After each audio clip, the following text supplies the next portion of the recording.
all of the doings. Okay, we have a turkey to deconstruct. Hello, happy Sunday. So this is a continuation of the last video I posted where we roasted a turkey, and now we are going to take all the meat off of it. We're going to can the turkey meat, and we are going to make turkey broth as well. So if you are new, my name is Dominique, and this is Homesteading for Three. Thanks for joining us, and let's get started. So I'm gonna basically pull off all of the meat off of this turkey and put it in this bowl. Then we're gonna use the bones to make into turkey broth, and I will show you how to do all of that.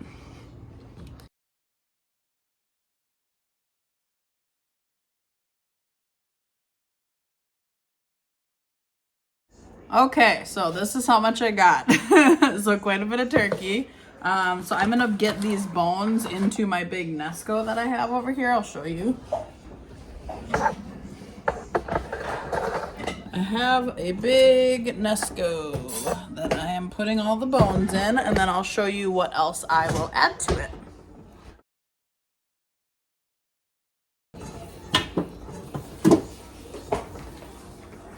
I'm also gonna put in the onions in there that I had inside the turkey, just for extra flavor.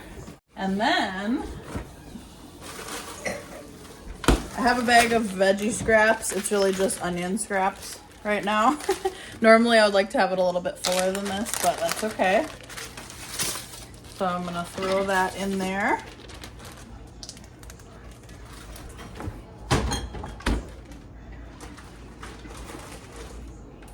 I'm gonna move this and then I'll show you what else I put in here. Okay, so I moved it over here. I'm gonna add some seasonings, and I just wing this every time I do it, and it's always fine. Onion shells in there? Yeah, you put veggie scraps, and then it adds flavor to the broth, and then at the end you strain out everything that isn't liquid. So I did onion powder. I would do garlic powder, but I'm completely out of garlic powder, so I think I'll add some cloves of garlic. That was rosemary, thyme. We have Italian seasoning. Of course, we want some salt and some black pepper.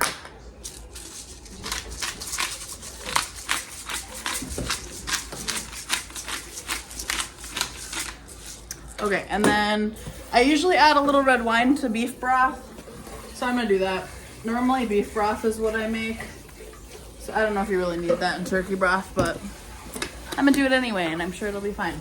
Now I'm gonna fill this all the way up with water, and then I'm gonna cook this on, like if it was a regular crock pot, it would be on low, but this actually has like the temperatures. So I think what I did last time was around 250. No wait, what's boiling? 212? Yeah. So I think I did 200 because I didn't want it quite boiling. You just want it kind of like more of a simmer. So I guess between 150 and 200 is maybe what I had it to, but I kind of adjust as I need it. Last time I turned it up, I think it was at 250 and it was boiling, so I turned it down. So I'm just gonna kind of wing it, but I'll let you know what temperature I end up settling on. Now, once I have this filled and going, then we can start filling up our turkey into our jars so we can can it. We're peeling some carrots so we can put the carrot peels and ends in there as well. Good job. Careful, go slow. Don't want to cut yourself. You don't have to go fast. Do you want help? Hey, slow down, slow down. You're gonna hit your finger. Here.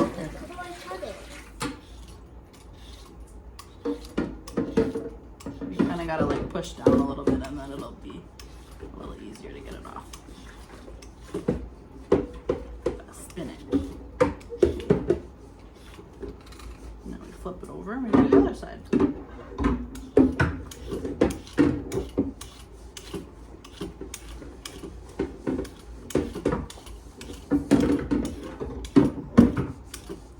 There we go. There you go. You're welcome. Yeah, are you recording? Mm-hmm.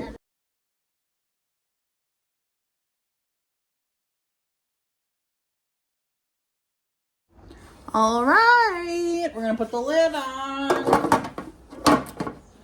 I'm gonna turn it on to 175. And it's gonna sit here for a day. Okay, so for pressure canning this turkey meat today, I'm gonna be using my electric pressure canner because it's awesome. I've only used it a few times so far, but I love it because you don't have to babysit it like you would a normal stovetop pressure canner. But this is a Carry brand one. I'll link it in the description box. The one that I got it on Amazon. It's much more reasonably priced than a lot of the other electric pressure canners, and I got it during a Black Friday deal, but it's still a lot cheaper than some of them on there. So in case you're interested, I will put that link in the description. But basically what we have to do to prepare this for canning is we have to add 8 cups of water. So I'm gonna do that. Okay, so what I'm gonna be doing with this turkey is I'm gonna be raw packing it, which means I'm gonna be packing it all cold because the turkey I made yesterday and it was in the fridge, it's now cold.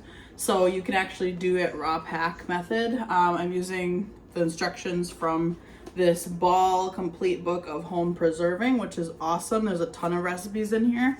I will link that book as well. But it's as easy as filling the jars with the turkey meat. So you're gonna wanna leave 1 inch of headspace, which means that from where the contents of the jar ends to where the lid will be sitting at the top here, you want there to be 1 inch there.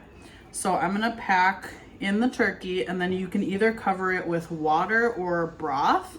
I'm just gonna cover it with water because I haven't finished making the turkey broth yet, and I don't really want to pack it with beef broth because I think that's kind of weird. So I'm gonna pack it down a little bit, but I don't want to overfill them. So I am just gonna do it like that, and then I'm gonna fill with water, and then I may add a little more, but we'll see. So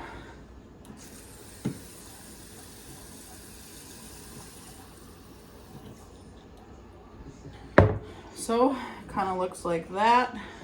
I have this little thing that you use to get air bubbles out, but it also has measurements on the other side.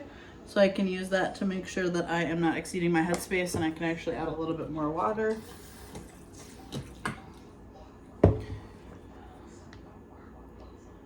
So that is just a little bit over 1 inch, and that's perfect. So I'm gonna put that aside.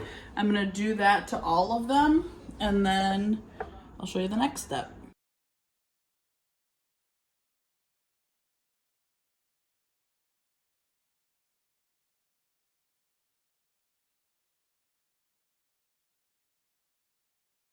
Okay, so now these are all full, so I'm going to debubble, and all you're really doing is sticking this in here just to get any air bubbles out.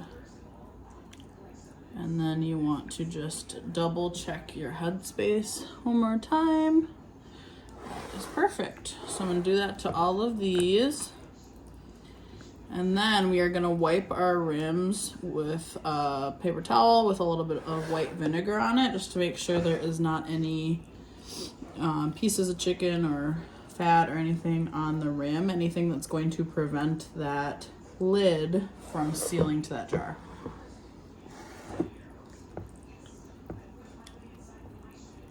If you have never pressure canned before, I highly encourage you to try it. If you haven't canned at all before, I would personally start with water bath canning, which is a lot of people find a little scary. I don't think pressure canning is scary anymore. I think it's a little scary when you first start because it's just, you know, another unknown thing. There's a little bit of a learning curve, but really the biggest thing is following directions. So don't just kind of wing it, but read up on it, learn about it. I read about it a lot before I actually tried it.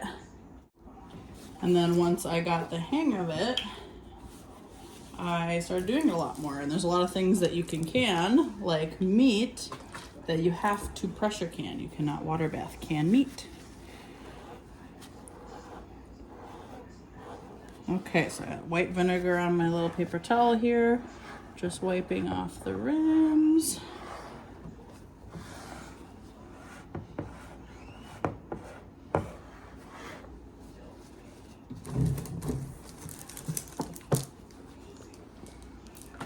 Luckily, this turkey fit in all 6 of these wide mouth jars that I had, because I only had 6 lids left, and you cannot reuse lids. It's not recommended to reuse lids, I should say. Some people do. And I will need to get some more, because I have no more regular mouth lids either, and I'm gonna need some more when I can that broth tomorrow. So I will have to go to the store. So now, once that step is done, we are going to put our lids on here.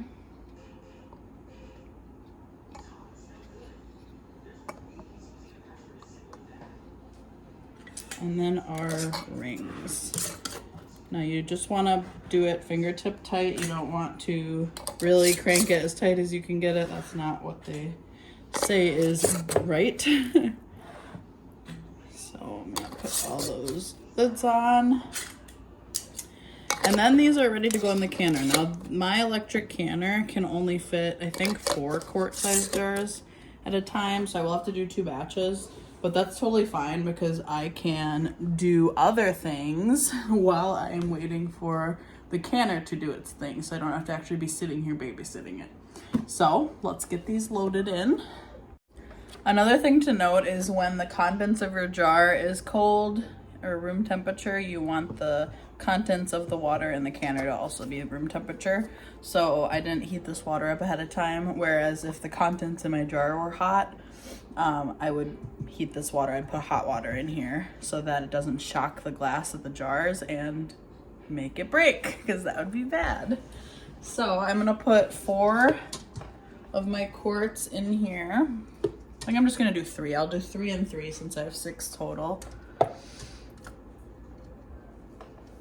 4 do fit in there, but that's fine. So then this is gonna be done for 90 minutes for quart-sized jars. So for this, first I'm gonna put my lid on, and it's gonna be set to exhaust. So if you've ever used a pressure cooker, it's very similar in that it has like a little dial here. Let me show you. It has a little dial here that you switch from exhaust to airtight when it tells you to. So first we're gonna have it on exhaust. We are going to set it to 90 minutes. Okay, so then we are going to press start.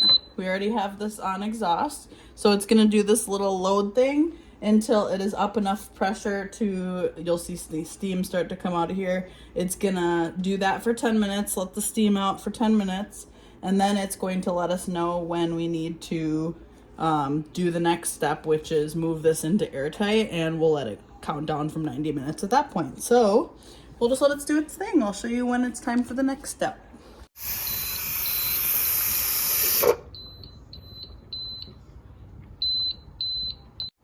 All right, so I let it do its thing for 90 minutes. It steamed for 10 minutes, switched it over to airtight, and then it pressure canned for 90 minutes. And then I let it, once it was done, it goes into off, and then you unplug it and you just let it cool down for like an hour. And now it is ready to open. So I'm just gonna take these out and then do the same thing with the last 3 jars.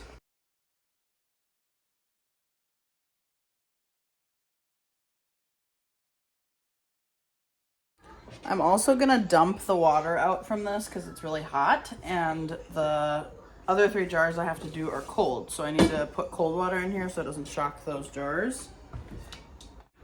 So I'm gonna let that insert for the pressure canner cool down because it's really hot right now. So I'm gonna basically do this exact same thing I just did with the last 3 jars once everything has cooled down.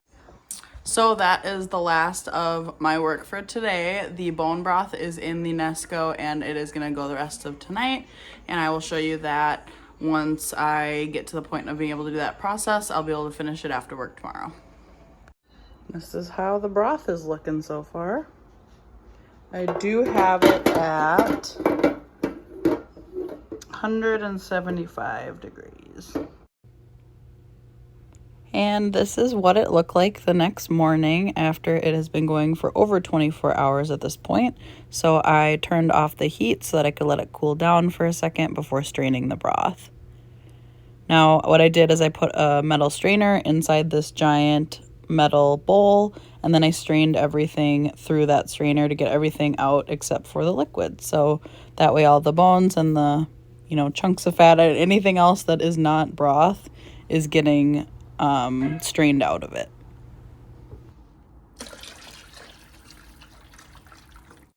And we have our beautiful broth. So now what I'm going to do is let this cool completely.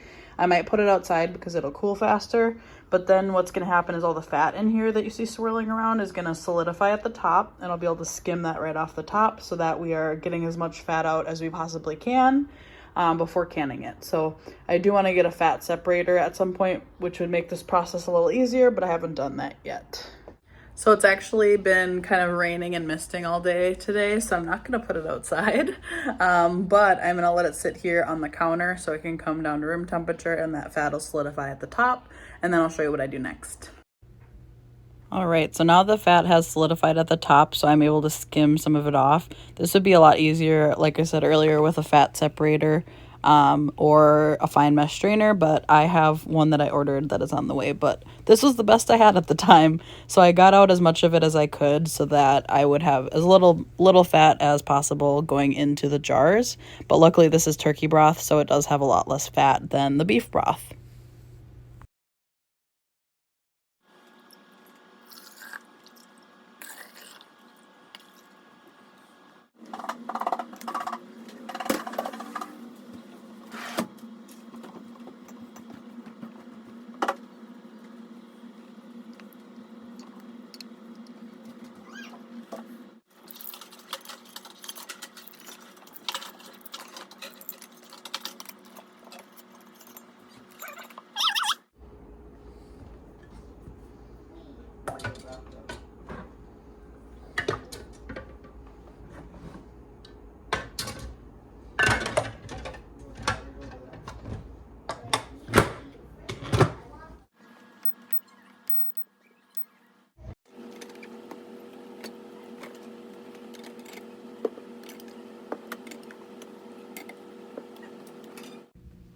So I ended up with a total of 7 quarts of turkey broth, and I had a total of 6 quarts of turkey, but one of them didn't seal, so I just put it in my fridge and we'll use it this week. Thank you so much for watching, and I hope you have a great day.